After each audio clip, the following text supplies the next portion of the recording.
Winter's arrived with its chillier, darker days, but what better way to inject a little bit of optimism into our lives at an often gloomy time of year than a spot of gardening. So here are 10 jobs to keep our gardens healthy and to get us out into the fresh air. Winter winds can blow a hoolie and have the potential to cause havoc, so get your garden ready for the winter storms. Check that crop covers are properly secured. I find that heavier weights like these bricks here will help to keep everything nice and snug during the gales. Taller, ganglier vegetables like Brussels sprouts or sprouting broccoli may benefit from being tied to a support. And pick off any badly damaged or yellowed leaves off plants to reduce wind load. And of course, tidy away anything that might get airborne during a storm, everything from loose pots and trays to garden furniture. Stow them away so they don't get scattered about or cause any damage. Now, or indeed at any point over the winter, is a good time of year to roll up the sleeves and get cleaning up pots and trays ready for the new growing season in a couple of months. I start by just blasting off the worst of the grime with a strong jet of water like this. Then it's just a question of washing them exactly like you would your dishes at home, using a sort of brush that you can scrub off some of that in-ground dirt with. And I've added just a tiny squirt of dishwashing liquid here. Use the ecological stuff if you can for anything to do with the garden. And then just leave them to drip dry there. I've now got several thousand witnesses who can testify that I really do the washing up. Once you're done, stack everything away neatly, ordered by size, so you've got it to hand exactly when you need it.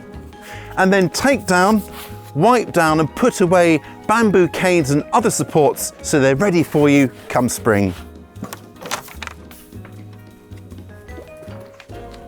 One of the benefits of proper hard winters is that you don't need to worry about pests again until spring. It's all about the small wins. But if you are in a relatively mild climate like mine, it pays to check for pests every now and then, even in the winter. Mild spells can cause pests such as spider mites and aphids to raise their ugly and unwanted heads, especially under cover. They're determined so-and-sos. So check often, and any you do find can usually just be squished between your finger and thumb while pest predators are sleeping on the job.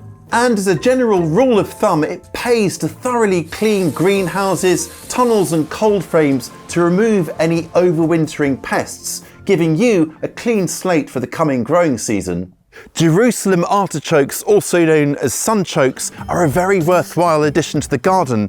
The roots are chock full of vitamins and minerals, while their naturally tall, lofty nature makes them a superb windbreak for more exposed gardens. Artichokes are well known for breaking wind in my household.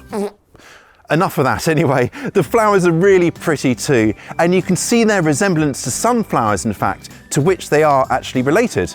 The knobbly tubers will happily sit out the winter to lift as needed. They are delicious roasted, or my favourite, turned into a deliciously savoury and warming soup. Don't forget to leave a few tubers in the ground for next year's crop, or just lift up any stragglers by the end of winter to replant about 18 inches or 45 centimetres apart in both directions. And don't forget you can use our garden planner to get the spacings right, and I will pop a link to that down below. This is one vegetable I'm keen to grow again next season, so it's going onto my seed shopping list. And of course you may have other winter veggies coming thick and fast now, including kale and other brassicas, parsnips and winter salads. Or something like this beautiful winter turnip here. Make the most of it all. If you haven't done so already, now's a good time to mulch around perennial vegetables like asparagus here, globe artichokes or rhubarb. And the best material for that is well-rotted garden compost. This will nourish the soil over the coming months and then next growing season to give those veggies a real boost. I tend to leave mulching around fruit bushes and canes until later in winter, just to give the frosts and birds a chance to clear any overwintering pests beforehand. And on the subject of moths, now is actually a good time to apply what are called grease bands, and if you've never heard of those, well, let me explain now. Grease bands are kind of sticky traps that you wrap around the bark of a tree like this, and what that does is it creates a sticky barrier so that when the winter moth caterpillars, the adult females climb up the trunk, they get stuck on the grease and can't reach the canopy, and that stops them going up there to lay their eggs. And the caterpillars you see that emerge can damage the foliage and eat the buds and just reduce your crop yield. So this is a really good preventative measure to take. Now, I'd stress that this isn't essential. I'd really only apply this if you have had a problem with them in the past. But if you have, well, this is a great belts and braces way just to increase your chances of it not happening again. Now I'm just tying it on nice and securely, and we don't want to have any sort of crevices or gaps where they could crawl up underneath. So really push it in there and tie it on firmly. One of the questions I'm often asked is how often should I water during the winter? The answer is it depends. Watering in the winter is a series of judgment calls. You don't want things so wet that it might encourage rot or disease, but equally plants, well, they still need a drink. Here in this tunnel, for example, I just peel back the covers and then pop a finger into the soil from time to time to check the moisture levels. If it feels dry, well, I water. In all honesty, in a typical winter with temperatures rarely above 50 Fahrenheit or 10 Celsius, I might get away with watering just once every 3 or 4 weeks. And a lot of moisture will kind of ingress from the outsides anyway. It can get very wet here in the winter. In protected areas like a greenhouse, the plants are of course completely reliant on us for moisture. It can get very cold in here, so plants, although it's not raining, may stay moist for kind of weeks on end. So the way I test to see if they need a good old water is just to kind of lift the pots up and to gauge how heavy they are. If they are light, like that for example, I know I need to get on and water.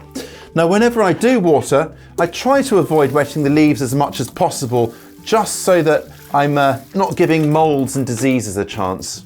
And whenever it isn't frosty, I just keep the doors and windows open to encourage a good, healthy airflow. And while we're here, look, these are my late summer planted potatoes, which I'll be harvesting for Christmas. Almost ready. There's nothing quite as thrilling as sitting down with the seed catalogues and websites on a cold and miserable day, cup of tea in hand to warm the cockles as you dream of next season's garden. Just make a list of everything that you want from those catalogues and then check your existing stock of seeds. You may want to test the viability of the seeds you do have.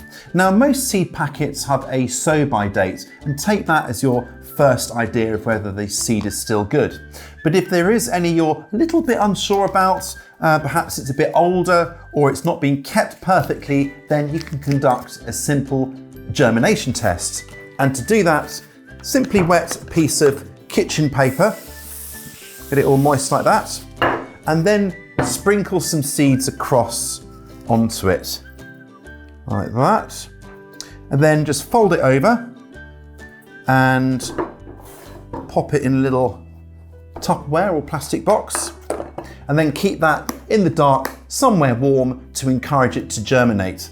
Now once it has germinated, you can get the percentage that have germinated by dividing the number that have sprouted by the total number of seeds. And I would say anything above 50% is a great germination rate. Now we'll be looking at this in more detail in an upcoming video, so please don't miss it. Check you're subscribed and have ding-donged the old notification bell so you don't miss out.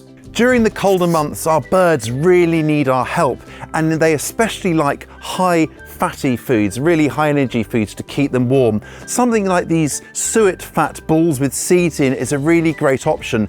Do choose the ones without nets though, because they could get their feet caught in those. And these can go in feeders, on the ground or on bird tables.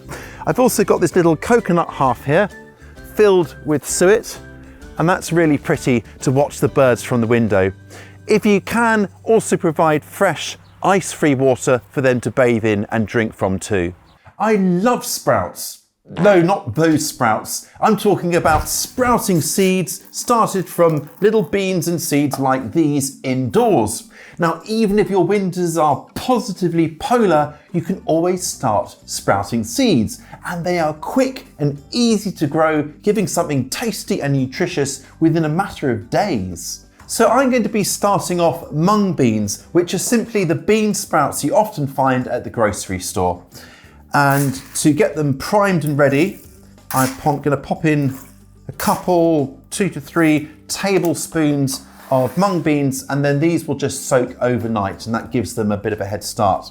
Now here are some I've had soaking already. So these guys are now ready for the next stage, which is to go into a sprouting jar. And I've got this one here.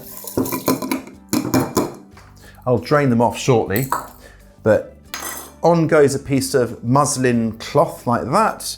Then I'm just going to secure it over the top like that. Now I'm just going to drain this off, the rest of this water, and then this will simply get soaked and then immediately drained off at least twice a day, once in the morning and then again in the evening. And I will keep the jar in a dark place because these don't need light to germinate, and it'll help create a really sort of white, crisp and juicy sprout. And here are some sprouts that I started off just 5 days ago. And you can see they're pretty much ready to harvest. I might leave them a couple more days to grow on actually. And when they're ready, I'll just rinse them off and then dry them off in a salad spinner, or you could just pat them dry between a dish towel. And then this will go into a little bag and into the refrigerator, where it should keep for at least 2 days. Fresh sprouts in under 1 week? Well, I reckon that's something to sprout about. Other superb staples for sowing and growing indoors include microgreens, and I'll show you exactly how to grow these in our recent sowing video, so do pop on over there next. I'll catch you next time.